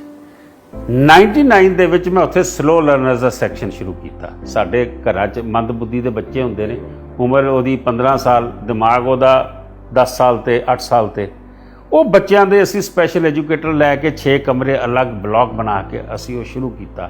ਹੁਣ ਇਹ ਵਿਜ਼ਨ ਦੀ ਗੱਲ ਹੈ। ਮੈਨੂੰ ਮੇਰੇ ਕੁਲੀਗ ਹੀ ਕਹਿਣ ਕਿ ਤੇ ਪਾਗਲਾਂ ਦਾ ਸਕੂਲ ਖੋਲ੍ਹਣ ਲੱਗਾ। ਆਮਿਰ ਖਾਨ ਨੇ 2006 ਕੇ 7 ਵਿੱਚ ਪਿਕਚਰ ਬਣਾਈ ਤਾਰੇ ਜ਼ਮੀਨ ਪੇ, ਲੋਕੀ ਉਹਦੀ ਤਾਰੀਫ ਕਰਨ ਲੱਗ ਪਏ। ਅਸੀਂ ਉਹ ਕੰਮ ਕਦੋਂ ਦੇ ਕਰ ਚੁੱਕੇ ਸੀ ਕਿ Guru Harkrishan public school was the pioneer in it. ਸਕੂਲਾਂ ਦੇ ਵਿੱਚ ਸਾਡੇ ਕਦੀ ਕੈਰੀਅਰ ਗਾਈਡੈਂਸ ਫੇਅਰ ਨਹੀਂ ਲੱਗੇ ਸੀਗੇ ਕਿ ਮੇਰਾ 8ਵੀਂ 9ਵੀਂ 'ਚ ਬੱਚਾ ਆ ਗਿਆ, ਉਹਨੇ 9ਵੀਂ 10ਵੀਂ 11ਵੀਂ 'ਚ ਕੀ ਲੈਣਾ, 10ਵੀਂ 12ਵੀਂ 'ਚ ਕੀ ਲੈਣਾ ਉਸਨੇ। ਉਹ ਅਸੀਂ ਸਭ ਤੋਂ ਪਹਿਲੇ ਸ਼ੁਰੂ ਕੀਤੇ, ਜਿਹਦੇ 'ਚ ਹਜ਼ਾਰਾਂ ਬੱਚੇ ਔਰ ਪ੍ਰੋਫੈਸ਼ਨਲ ਤੌਰ ਤੇ ਲਾਏ। ਜਾਂ ਟਾਈਮਜ਼ ਆਫ ਇੰਡੀਆ ਗਰੁੱਪ ਦਾ ਬਹੁਤ ਵੱਡਾ ਨਾਂ ਆਉਂਦਾ ਸੀਗਾ ਇਹਦੇ ਵਿੱਚ, ਜਾਂ ਗੁਰਦੁਆਰਾ ਕਮੇਟੀ ਦਾ ਜਿਹੜਾ ਕਦੀ ਨਹੀਂ ਹੋਇਆ, ਜਿਹਨੂੰ ਅਸੀਂ 5 ਸਾਲ ਲਾਇਆ।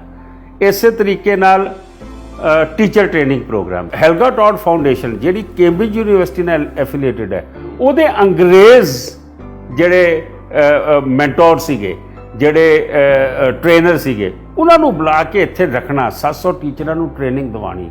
ਇਹ ਵੀ ਛੱਡ ਦਿਓ ਗੱਲ ਤੁਸੀਂ, ਇਹ ਕਦੀ ਨਹੀਂ ਹੋਈ ਸੀ ਸਾਡੇ ਸਕੂਲਾਂ 'ਚ। ਸਾਡੇ ਸਕੂਲਾਂ 'ਚ ਜਿਹਨੇ 25 ਸਾਲ ਪਹਿਲੇ ਬੀਐਡ ਕੀਤੀ ਹੈ, ਉਹੀ ਪੁਰਾਣਾ ਤਕੀਆ ਨੂੰ ਸੀ ਸਟਾਈਲ ਸੀਗਾ ਪੜ੍ਹਾਉਣ ਦਾ। ਅੱਜ ਨਵੀਆਂ ਟੈਕਨੀਕਸ ਕੀ ਨੇ, ਅੱਜ ਬੱਚਿਆਂ ਨੂੰ ਨਵੇਂ ਤਰੀਕੇ ਨਾਲ ਕਿੱਦਾਂ ਪੜ੍ਹਾਇਆ ਜਾਵੇ।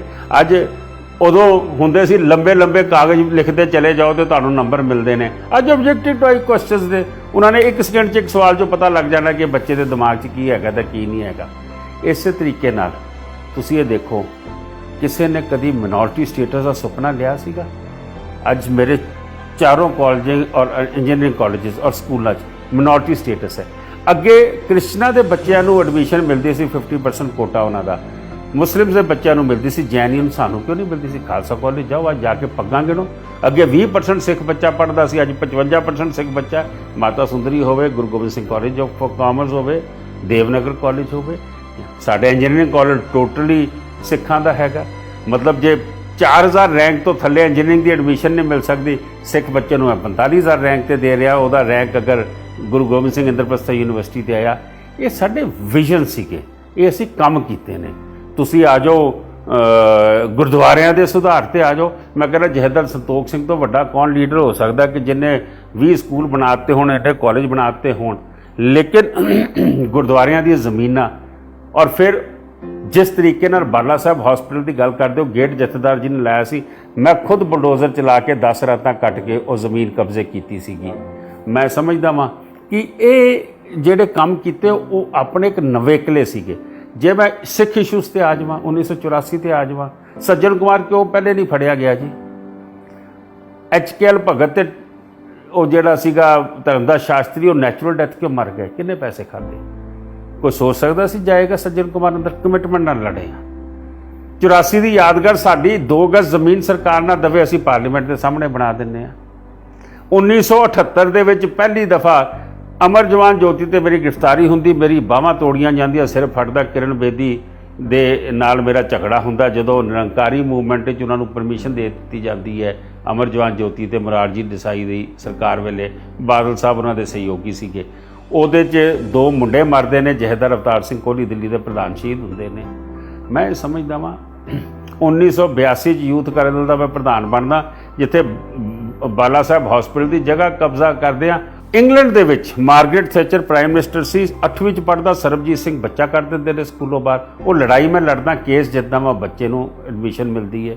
1964 ਜਥੇਦਾਰ ਸੰਤੋਖ ਸਿੰਘ ਪੰਜਾਬੀ ਸੈਕੰਡ ਲੈਂਗੁਏਜ ਦੀ ਲੜਾਈ ਸ਼ੁਰੂ ਕਰਦੇ ਨੇ।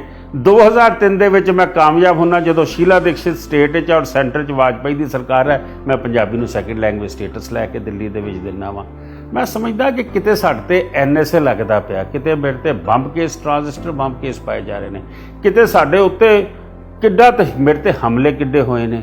ਮੈਂ ਇਹ ਸਮਝਦਾ ਵਾਂ ਕਿ ਇਹ ਸਾਰੀਆਂ ਚੀਜ਼ਾਂ ਨੂੰ ਦੇਖਦੇ ਹੋਏ ਕੌਮ ਲਈ ਲੜੇ ਆ, ਔਰ ਸੈਟੀਸਫੈਕਸ਼ਨ ਹੈ ਕਿ ਜਿਹੜੇ ਚੀਜ਼ ਨੂੰ ਹੱਥ ਪਾਇਆ ਉਹ ਕੰਮ ਕਰਕੇ ਵਿਖਾਏ ਨੇ।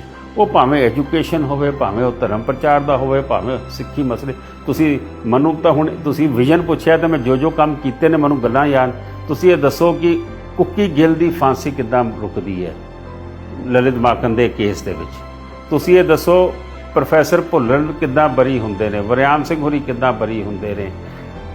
ਤੁਸੀਂ ਪੌਂਟਾ ਸਾਹਿਬ ਦੇ ਸਰ ਸਤਨਾਮ ਸਿੰਘ ਜਿਹੜੇ 17.5 ਸਾਲ ਬਾਹਰ ਕੈਦ ਭੁਗਤ ਕੇ ਆਉਂਦੇ ਨੇ ਹਾਈਜੈਕਿੰਗ ਦੀ, ਉਹਨਾਂ ਨੂੰ ਫਿਰ ਅਰੈਸਟ ਕਰ ਲੈਂਦੇ ਨੇ। ਉਹ ਲੜਾਈ ਕੌਣ ਲੜਦਾ ਹੈ?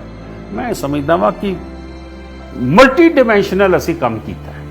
ਫਿਰ ਮਿਨੋਰਟੀ ਸਟੇਟਸ, ਜਿਸ ਦਿਨ ਮੈਂ ਚਾਰਜ ਲੈਣਾ ਵਾਂ ਉਸ ਦਿਨ 35 ਲੱਖ ਰੁਪਏ ਸਾਲ ਦਾ ਮਿਨੋਰਟੀ ਫੀ ਲਈ ਜਾਂਦੀ ਸੀ। ਜਿਸ ਦਿਨ ਮੈਂ ਛੱਡ ਕੇ ਆਉਣਾ ਵਾਂ ਉਸ ਦਿਨ 62 ਕਰੋੜ ਰੁਪਇਆ ਮੈਂ ਮਿਨੋਰਟੀਜ਼ ਦੀ ਫੀ ਆਪਣੇ ਸਿੱਖ ਬੱਚਿਆਂ ਨੂੰ ਲੈ ਕੇ ਦਿੰਦਾ ਵਾਂ। ਇਹ ਮੈਂ ਫੀਸ ਦੀ ਗੱਲ ਕਰ ਰਿਹਾ ਵਾਂ। 1984 ਦੀ ਵਿਡੋਜ਼ ਦੀ ਪੈਨਸ਼ਨ ਕਿੰਨੇ ਲਗਾਈ ਹੈ, ਉਹਨਾਂ ਦੇ ਵਿਆਹ ਸ਼ਾਦੀਆਂ ਬੱਚਿਆਂ ਦੀ ਐਜੂਕੇਸ਼ਨ ਕਿੰਨੇ ਕੀਤੀ ਹੈ। ਇੱਕ ਬਹੁਤ ਲੰਬੀ ਲਿਸਟ ਹੈ ਕੰਮਾਂ ਦੀ। ਹਲੇ ਵੀ ਮੈਨੂੰ ਅੱਧੇ ਕੰਮ ਭੁੱਲ ਗਏ ਹੋਣਗੇ ਜਿਹੜੇ ਅਸੀਂ ਕੀਤੇ ਹੋਣਗੇ, ਔਰ ਮੈਂ ਨਹੀਂ ਕੀਤੇ, ਇਹ ਗੁਰੂ ਨੇ ਲਏ ਨੇ। ਮੇਰੇ ਪਿਤਾ ਜਹਦਰ ਸੰਤੋਖ ਸਿੰਘ ਇੱਕੋ ਗੱਲ ਕਹਿੰਦੇ ਸੀ, ਉਹ ਮੈਂ ਆਪਣੇ ਦਿਲ ਦੇ ਕੋਲ ਰੱਖਦਾ ਵਾਂ। ਦਿੱਲੀ 'ਚ ਹਜ਼ਾਰਾਂ ਸੰਤੋਖ ਸਿੰਘ ਸੀ। ਮੈਨੂੰ ਕਹਿੰਦੇ ਇੱਕ ਦਿਨ, ਮੈਨੂੰ ਬਿੱਟੂ ਘਰ ਦਾ ਨਾਂ ਸੀ, ਬਿੱਟੂ ਹਜ਼ਾਰਾਂ ਸੰਤੋਖ ਸਿੰਘ ਨੇ, ਲੇਕਿਨ ਗੁਰੂ ਤੇਗ ਬਹਾਦਰ ਪਾਤਸ਼ਾਹ ਨੇ ਮੈਨੂੰ ਕਲਗੀ ਲਾਣੀ ਸੀ, ਮੇਰੇ ਹੱਥੋਂ ਕੰਮ ਲੈ ਲਿਆ। ਕਤਵਾਲੀ ਲੈ ਲਈ, ਬੰਗਲਾ ਸਾਹਿਬ ਦੀ ਸੜਕ ਬੰਦ ਕਰਾਤੀ, ਸਰੋਵਰ ਦੀ ਥਾਂ ਲੰਗਰ ਦੀ ਥਾਂ ਬੰਗਲਾ ਸਾਹਿਬ ਦੀ, ਮੋਤੀ ਬਾਗ ਸਾਹਿਬ, ਮਾਤਾ ਸੁੰਦਰੀ, ਨਾਨਕ ਪਿਓ, ਦਮਦਮਾ ਸਾਹਿਬ, ਨਾਮ ਲੈਂਦੇ ਚਲੇ ਜਾਓ। 17 ਸਕੂਲਾਂ ਦੀ ਜ਼ਮੀਨਾਂ ਲੈ ਲਈਆਂ। ਇਹ ਛੱਡ ਦਿਓ, ਜੇ ਇਤਿਹਾਸ ਆ ਲਾ ਜਾਓ। ਕਿਹਨੂੰ ਇਤਿਹਾਸ ਪਤਾ ਸੀਗਾ ਕਿ ਲਾਲ ਕਿਲੇ ਦੇ ਉੱਤੇ ਸਿੱਖਾਂ ਨੇ ਕੇਸਰੀ ਨਿਸ਼ਾਨ ਚਲਾਇਆ ਸੀ 1783 ਬਾਬਾ ਬਗੇਲ ਸਿੰਘ, ਜੱਸਾ ਸਿੰਘ ਆਹਲੂਵਾਲੀਆ, ਜੱਸਾ ਸਿੰਘ ਰਾਮਗੜੀਆ। ਬਾਬਾ ਬੰਦਾ ਸਿੰਘ ਬਹਾਦਰ ਦੇ ਇਤਿਹਾਸ ਨੂੰ ਕੌਣ ਜਾਣਦੇ ਸੀਗੇ? ਪ੍ਰਧਾਨ ਮੰਤਰੀ ਆ ਕੇ ਛੋਲੇ ਗਾ ਕੇ ਜਾਂਦਾ ਕੁਤਬ ਮੀਨਾਰ ਤੇ, ਅਸੀਂ ਉਹਨਾਂ ਦਾ ਦਿਨ ਮਨਾਉਂਦੇ ਹਾਂ ਸ਼ਹਾਦਤ ਦਾ। ਮੈਂ ਸਮਝਦਾ ਕਿ ਗੁਰੂ ਨੇ ਬਹੁਤ ਸੇਵਾ ਲਈ, ਔਰ ਇਹੀ ਜਿਹੜੇ ਕੰਮ ਕੀਤੇ ਨੇ, ਇਹੀ ਵਿਜ਼ਨ ਨੇ ਕਿ ਅਸੀਂ ਅੱਗੇ ਚੱਲਣਾ ਕਿਵੇਂ, ਅਸੀਂ ਆਉਣ ਵਾਲੀ ਪਨੀਰ ਨੂੰ। ਹਾਂ, ਅਗਲੀ ਗੱਲ ਇੱਕ ਵਿਜ਼ਨ ਹੋਰ ਹੈ। ਤੁਸੀਂ ਮੈਨੂੰ ਇੰਟਰਵਿਊ ਸ਼ੁਰੂ ਹੋਣ ਤੋਂ ਪਹਿਲੇ ਗੱਲ ਕੀਤੀ ਸੀ ਕਿ ਅਸੀਂ ਸਿਰਫ ਗੋਲਕ ਤੇ ਡਿਪੈਂਡੈਂਟ ਰਹਿ ਜਾਵਾਂਗੇ, ਗੁਰੂ ਦੀ ਗੋਲਕ ਤੇ ਡਿਪੈਂਡੈਂਟ ਰਵਾਂਗੇ ਹੌਲੀ ਹੌਲੀ ਆਪਣਾ, ਕਿਉਂਕਿ ਸਾਡੇ ਨਾ ਖਰਚੇ ਵੱਧ ਗਏ ਨੇ, ਐਕਸਪੈਕਟੇਸ਼ਨ ਵੱਧ ਗਈ ਹੈ। ਅੱਜ ਆਪਣੇ ਗਰੀਬ ਬੰਦੇ ਜਿਹੜੇ ਥੱਲੇ ਰਹਿ ਗਏ ਨੇ, ਉਹਨਾਂ ਨੂੰ ਅਸੀਂ ਕਿਵੇਂ ਚੁੱਕਣਾ? ਮੈਂ ਸਮਝਦਾ ਕਿ ਮੇਰੇ ਕੋਲ ਐਸਾ ਵਿਜ਼ਨ ਹੈਗਾ ਕਿ ਮੈਂ ਇਹਨਾਂ ਨੂੰ ਐਂਟਰਪ੍ਰੈਨਿਓਰਸ਼ਿਪ ਦਿਆਂਗਾ, ਮੈਂ ਇਹਨਾਂ ਨੂੰ ਸੈਲਫ ਰਿਲਾਇੰਸ ਦਿਆਂਗਾ। ਮੈਂ ਗੁਰੂ ਘਰ ਦੇ ਵਿੱਚ, ਹੁਣ ਇੱਥੇ ਤੁਹਾਡਾ ਕਾਰਪੋਰੇਟ ਸੈਕਟਰ ਆ ਜਾਂਦਾ, ਇੱਥੇ ਤੁਹਾਡਾ ਕਾਰਪੋਰੇਟ ਸੈਕਟਰ ਜਿਹੜਾ ਹੈਗਾ ਉਹ ਮੈਂ ਉਹਨਾਂ ਕੁ ਯੂਜ਼ ਕਰਾਂਗਾ ਕਿ ਜਿਹੜਾ ਉਹਦਾ ਪ੍ਰੋਫਿਟ ਆਏਗਾ ਉਸ ਨੂੰ ਕੋਈ ਘਰ ਨਾ ਲਿਜਾ ਸਕੇ। ਉਹ ਮੇਰਾ ਅੱਜ ਸਿਕਲੀ ਕਰ ਵੀਰ ਹੋਵੇ, ਜਾਂ ਮੇਰਾ ਕੋਈ ਬਿਲੋ ਪਾਵਰਟੀ ਲਾਈਨ ਵੀਰ ਹੋਵੇ, ਜਾਂ ਉਹਨਾਂ ਦੇ ਇਲਾਜ ਵਾਸਤੇ ਮੈਨੂੰ ਕਿਤੇ ਪੈਸੇ ਦੇਣੇ ਹੋਣਗੇ, ਮੈਂ ਉਹਨਾਂ ਦੀ ਐਜੂਕੇਸ਼ਨ ਵਾਸਤੇ ਪੈਸੇ ਦਿਆਂਗਾ। ਮੈਂ ਸਕੂਲ ਆਫ ਐਕਸੀਲੈਂਸ ਬਣਾਵਾਂਗਾ ਕਿ ਜਿੱਥੇ IAS IPS IRS ਸਾਡੇ ਬੱਚੇ ਕਿਉਂ ਨਾ ਪੜ੍ਹਨ। ਜੇ ਬਿਹਾਰ ਦੇ 30 ਬੱਚੇ ਇੱਕੋ ਬੰਦਾ ਪੜ੍ਹਾ ਕੇ ਹਰ ਸਾਲ IAS ਬਣਾ ਦਿੰਦਾ। ਮੈਂ ਸਮਝਦਾ ਇਹ ਕੁਝ ਵਿਜ਼ਨ ਨੇ ਜਿਹੜੇ ਮੈਂ ਕਰਨਾ ਚਾਹਾਂਗਾ। ਮਨਜੀਤ ਜੀ, ਇੱਕ ਚੀਜ਼ ਮੈਂ ਆਪ ਜੀ ਕੋਲ ਪੁੱਛਣਾ ਚਾਹਾਂਗਾ ਕਿ ਤੁਹਾਡੇ ਉੱਤੇ ਬਹੁਤ ਸਾਰੇ ਕਰਪਸ਼ਨ ਦੇ ਚਾਰजेस ਲੱਗੇ, ਤੁਸੀਂ ਉਹਦੇ ਵਾਸਤੇ ਅਸਤੀਫਾ ਵੀ ਦਿੱਤਾ, ਤੇ ਉਸ ਟਰਮੋਇਲ ਤੋਂ ਤੁਸੀਂ ਗੁਜ਼ਰ ਰਹੇ ਹੋਣੇ ਹੋ। ਮੈਂ ਪੂਰੀ ਤਰ੍ਹਾਂ ਨਾਲ ਉਹਦੇ ਨਾਲ ਆਪਣੇ ਆਪ ਨੂੰ ਰਿਲੇਟ ਕਰ ਸਕਦਾ ਕਿ ਬੰਦੇ ਦੇ ਉੱਤੇ ਜਿਸ ਵਕਤ ਇੰਨੇ ਸਾਰੇ ਇਲਜ਼ਾਮ ਲੱਗੇ ਹੋਣ, ਉਹਦਾ ਸਟੇਟ ਆਫ ਮਾਈਂਡ ਕੀ ਹੋਏਗਾ? ਤੁਸੀਂ ਇਸ ਬਾਰੇ ਵਿੱਚ ਕੀ ਕਹਿਣਾ ਚਾਹੋਗੇ? ਮੈਂ ਤੁਹਾਡੇ ਕੋਲ ਸਫਾਈ ਨਹੀਂ ਮੰਗ ਰਿਹਾ, ਪਰ ਮੈਂ ਤੁਹਾਡੇ ਕੋਲ ਇਹ ਪੁੱਛਣਾ ਚਾਹਨਾ ਹੈਗਾ ਕਿ ਜਿਸ ਬੰਦੇ ਤੇ ਇੰਨੇ ਇਲਜ਼ਾਮ ਲੱਗੇ ਹੋਣ, ਉਹਦਾ ਸਟੇਟ ਆਫ ਮਾਈਂਡ ਕੀ ਹੁੰਦਾ ਹੈ? ਉਹ ਕਿਸ ਤਰੀਕੇ ਨਾਲ ਇਹਨੂੰ ਫੇਸ ਕਰਦਾ ਹੈਗਾ? ਸਿਰਫ ਇੱਕ ਇਲਜ਼ਾਮ ਕਿ ਚੋਰੀ ਕਰ ਗਿਆ, ਖਾ ਗਿਆ, ਲੁੱਟ ਕੇ ਲੈ ਗਿਆ, ਕੀ ਪ੍ਰੂਫ ਕਰ ਸਕੇ? ਇਹ ਵੀ ਛੱਡ ਦਿਓ। ਤੁਸੀਂ ਮੈਨੂੰ ਸਵਾਲ ਕੀਤਾ ਕਿ ਸਟੇਟ ਆਫ ਮਾਈਂਡ ਕੀ ਸੀ। ਉਸ ਤੋਂ ਵੱਡਾ ਦੁੱਖ ਕੋਈ ਹੋ ਨਹੀਂ ਸਕਦਾ ਕਿ ਤੁਸੀਂ ਕੌਮ ਲਈ ਮਰਨ ਤੱਕ ਜਾਓ, ਤੁਸੀਂ ਵੱਡੇ ਵੱਡੇ ਸਾਂਢਾਂ ਨਾਲ ਭੇੜ ਕਰ ਲਓ। ਔਰ ਮੇਰੇ ਤੇ ਇਲਜ਼ਾਮ ਲੱਗ ਰਹੇ ਨੇ ਮੇਰੇ ਪੋਲੀਟੀਕਲ ਦੁਸ਼ਮਣਾਂ ਵੱਲੋਂ, ਉਹਨਾਂ ਕੋਲੋਂ ਜਿਨ੍ਹਾਂ ਦੇ ਖਿਲਾਫ ਮੈਂ ਡੇਰੇ ਮਾਫੀ ਤੇ ਬੋਲਿਆ ਹੋਵਾਂ, ਜਿਨ੍ਹਾਂ ਦੇ ਖਿਲਾਫ ਮੈਂ ਗੁਰੂ ਗ੍ਰੰਥ ਸਾਹਿਬ ਦੀ ਬੇਅਦਬੀ ਤੇ ਬੋਲਿਆ, ਆਪਣੀ ਪਾਰਟੀ 'ਚ ਰਹਿ ਕੇ ਬੋਲਿਆ ਹੋਵਾਂ, ਜਿਨ੍ਹਾਂ ਨੂੰ ਇਹ ਤਕਲੀਫ ਸੀ ਕਿ 2017 'ਚ ਮਨਜੀਤ ਸਿੰਘ ਇਕੱਲੇ ਬਗੈਰ ਸਾਡੀਆਂ ਫੋਟੋਆਂ ਤੋਂ ਇਲੈਕਸ਼ਨ ਕਿੱਦਾਂ ਜਿੱਤ ਗਿਆ। ਉਹਨਾਂ ਨੇ ਇਲਜ਼ਾਮ ਲਾਣੇ ਸੀ, ਮੈਨੂੰ ਖਤਮ ਕਰਨਾ ਸੀ। ਮੈਂ ਵੀ ਛੱਡ ਕੇ ਮੈਂ ਅਸਤੀਫਾ ਦਿੱਤਾ ਨਾ, ਮੈਂ ਘਰ ਬਹਿ ਗਿਆ ਸੀ, ਬਹਿਰੀ ਆਣਾ ਸੀ। ਲੇਕਿਨ ਰੋਜ਼ ਅਖਬਾਰਾਂ ਦੇ ਵਿੱਚ, ਰੋਜ਼ ਸੋਸ਼ਲ ਮੀਡੀਆ ਤੇ ਜੋ ਮੇਰੇ ਖਿਲਾਫ, ਮੇਰੇ ਪਰਿਵਾਰ ਦੇ ਖਿਲਾਫ ਇਹਨਾਂ ਨੇ ਪ੍ਰਚਾਰ ਸ਼ੁਰੂ ਕੀਤਾ, ਮੈਨੂੰ ਦੁਬਾਰਾ ਖੜਾ ਹੋਣਾ ਪਿਆ। ਨਹੀਂ ਤੇ ਤੁਹਾਡੀ ਗੱਲ ਠੀਕ ਹੈ ਕਿ ਮੈਂ ਸਿਆਸਤ ਨੂੰ ਅਲਵਿਦਾ ਕਹਿ ਗਿਆ ਸੀ ਕਿ ਮੈਂ ਧਰਮ ਦੀ ਸਿਆਸਤ ਤੋਂ ਪਰੇ ਚਲੇ ਜਾਵਾਂਗਾ, ਲੇਕਿਨ ਦੁਬਾਰਾ ਮੈਨੂੰ ਇਹਨਾਂ ਨੇ ਲੈ ਕੇ ਆਏ ਨੇ, ਔਰ ਮੈਨੂੰ ਜੇ ਲੈ ਕੇ ਆਏ ਨੇ ਹੁਣ ਉਹਦਾ ਵੀ ਨਿਪਟਾਰਾ ਸੰਗਤ ਕਰ ਦੇਗੀ, ਇਹਨਾਂ ਦਾ ਵੀ ਨਿਪਟਾਰਾ ਸੰਗਤ ਕਰ ਦੇਗੀ, ਫੈਸਲਾ ਸੰਗਤ ਤੇ ਹੋਏਗਾ। ਲੇਕਿਨ ਮੈਂ ਅੱਜ ਤੁਹਾਡੇ ਸਾਹਮਣੇ ਬੜੇ ਫਕਰ ਨਾਲ ਕਹਾਂਗਾ ਜਿਹੜੀ ਗੱਲ ਤੁਸੀਂ ਕਹੀ ਹੈ। ਮੇਰੇ ਤੋਂ ਪਹਿਲੇ ਸਰਨਾ ਸਾਹਿਬ ਤੇ ਇਲਜ਼ਾਮ ਲੱਗਾ, ਮੇਰੇ ਤੋਂ ਪਹਿਲੇ ਇਲਜ਼ਾਮ ਨਹੀਂ FIR ਹੋਈ, ਸਰਸਾ ਸਾਹਿਬ ਤੇ ਹੁਣ FIR ਹੋਈਆਂ, ਕਿਸੇ ਨੇ ਅਸਤੀਫਾ ਦਿੱਤਾ। ਮੈਂ ਆਪਣੇ ਤੇ ਇਲਜ਼ਾਮ ਲੱਗਣ ਤੇ ਅਸਤੀਫਾ ਦੇ ਕੇ ਬਾਹਰ ਆ ਗਿਆ ਸੀਗਾ। ਮੈਂ ਸਮਝਦਾ ਵਾਂ ਕਿ ਮੈਂ ਉਸ ਸੀਟ ਤੇ ਨਹੀਂ ਬੈਠਾ ਕਿ ਤੁਸੀਂ ਫੜ ਲਓ ਜਿਹੜੀ ਮੈਂ ਚੋਰੀ ਕੀਤੀ ਹੈ, ਪ੍ਰੂਫ ਕਰ ਦਿਓ। ਅੱਜ 2.5 ਸਾਲ ਹੋ ਗਏ ਨੇ, ਕਲੋਜ਼ਰ ਫਾਈਲ ਹੁੰਦੀ ਪਈ ਹੈ। ਮੈਂ ਸਮਝਦਾ ਕਿ ਆਉਣ ਵਾਲੇ ਸਮੇਂ ਦੇ ਵਿੱਚ ਉਹਦਾ ਵੀ ਨਿਪਟਾਰਾ ਹੋਏਗਾ। ਚੰਗਾ ਹੁੰਦਾ ਕਿ ਸਰਨਾ ਸਾਹਿਬ ਆਪਣੇ ਵਕਤ ਅਸਤੀਫਾ ਦੇ ਦਿੰਦੇ, ਸਰਸਾ ਸਾਹਿਬ ਹੁਣ ਅਸਤੀਫਾ ਦੇ ਕੇ ਬਾਹਰ ਆ ਜਾਣ। ਜਿੱਦਾਂ ਮੈਂ FIR ਹੋਣ ਤੋਂ ਪਹਿਲੇ ਅਸਤੀਫਾ ਦੇ ਆਇਆ ਸੀ, ਸਰਸਾ ਸਾਹਿਬ ਤੇ 3 FIR ਹੋ ਗਈਆਂ ਨੇ, ਪਾਸਪੋਰਟ ਦਾ ਵੀ ਉਹਨਾਂ ਦੇ ਰੋਕਣ ਦੀ ਖਬਰਾਂ ਸੁਣਦੇ ਪਏ ਆ। ਮੈਂ ਸਮਝਦਾ ਵਾਂ ਇਹ ਫੈਸਲਾ ਆਉਣ ਵਾਲਾ ਵਕਤ ਹੈ। साथ संगत जी, आप जी ने एक चीज़ नोट की कि नहीं की, मैं बड़े गौर नाल मनजीत जी ਨੂੰ सुन रहा ਸੀਗਾ। ਬਜਾਏ ਆਪਣਾ ਵਿਜ਼ਨ ਦੱਸਣ ਦੇ ਇਹਨਾਂ ਨੇ ਉਹ ਚੀਜ਼ਾਂ ਦਸੀਆਂ ਜੋ ਇਹਨਾਂ ਦੀ ਮੁੱਢ ਸੀ, ਇਹਨਾਂ ਦਾ ਪਾਸ ਸੀਗਾ, ਇਹਨਾਂ ਦੀ USP ਸੀਗੀ ਕਿ ਇਹਨਾਂ ਦੇ ਪਰਿਵਾਰ ਨੇ ਤੇ ਇਹਨਾਂ ਨੇ ਅੱਜ ਤੱਕ ਇੰਨੇ ਸਾਲਾਂ ਵਿੱਚ ਕੀ ਕੀਤਾ। ਇੱਕ ਐਸਾ ਬੱਚਾ ਜਿਹਨਾਂ ਦੇ ਪਿਤਾ ਦੀ ਹੱਤਿਆ ਕਰ ਦਿੱਤੀ ਜਾਂਦੀ ਹੈ ਤੇ ਉਹਨੇ ਆਪਣੇ ਆਪ ਨੂੰ ਇੰਨੇ ਸਾਲਾਂ ਵਿੱਚ ਬਣਾਇਆ, ਤਿਆਰ ਕੀਤਾ ਤੇ ਆਪ ਜੀ ਦੀ ਸੇਵਾ ਲਈ ਹਾਜ਼ਰ ਕੀਤਾ ਤੇ ਪ੍ਰਧਾਨਗੀ ਵੀ ਨਿਭਾਈ। ਅੱਜ ਉਹ ਦੁਬਾਰਾ ਫਿਰ ਇਲੈਕਸ਼ਨ ਵਿੱਚ ਖੜੇ ਹੋ ਰਹੇ ਨੇ ਤੇ ਨਾਲ ਇਹਨਾਂ ਨੇ ਆਪਣਾ ਵਿਜ਼ਨ ਤੁਹਾਡੇ ਤੇ ਛੱਡ ਦਿੱਤਾ ਕਿ ਜਿਸ ਬੰਦੇ ਨੇ ਤੇ ਜਿਸ ਬੰਦੇ ਦੀ ਫੈਮਿਲੀ ਨੇ ਇੰਨਾ ਕੁਝ ਕੌਮ ਲਈ ਕੀਤਾ, ਉਹ ਅੱਗੇ ਕੀ ਕਰ ਸਕਦਾ ਹੈ, ਇਹਦਾ ਫੈਸਲਾ ਤੁਸੀਂ ਆਪ ਲੋਕ ਕਰ ਸਕਦੇ ਹੈਗੇ ਹੋ। ਆਉਣ ਵਾਲੇ ਇਲੈਕਸ਼ਨਾਂ 'ਚ ਤੁਸੀਂ ਸੋਚ ਕੇ ਜਿਸ ਨੂੰ ਵੋਟ ਦੇਣਾ ਹੋਏ, ਇਹ ਚੀਜ਼ ਸੋਚ ਕੇ ਦੇਣਾ ਕਿ ਕੌਣ ਤੁਹਾਡੇ ਲਈ ਕੀ ਕਰ ਸਕਦਾ ਹੈ। ਇਹਨਾਂ ਸ਼ਬਦਾਂ ਨਾਲ ਅਸੀਂ ਮਨਜੀਤ ਸਿੰਘ ਜੀ ਦਾ ਬਹੁਤ ਬਹੁਤ ਅਭਿਨੰਦਨ ਕਰਨੇ ਹੈਗੇ ਹਾਂ ਤੇ ਬਹੁਤ ਥੈਂਕਸ ਕਰਨੇ ਆਪ ਜੀ ਦਾ ਕਿ ਆਪਨੇ ਟਾਈਮ ਕੱਢਿਆ ਸਾਡੇ ਵਾਸਤੇ ਤੇ ਰੱਬ ਤੁਹਾਨੂੰ ਚੜ੍ਹਦੀ ਕਲਾਵਾਂ ਤੇ ਰੱਖੇ ਤੇ ਫਿਰ ਮੁਲਾਕਾਤ ਕਰਾਂਗੇ। ਵਾਹਿਗੁਰੂ ਜੀ ਕਾ ਖਾਲਸਾ, ਵਾਹਿਗੁਰੂ ਜੀ ਕੀ ਫਤਿਹ।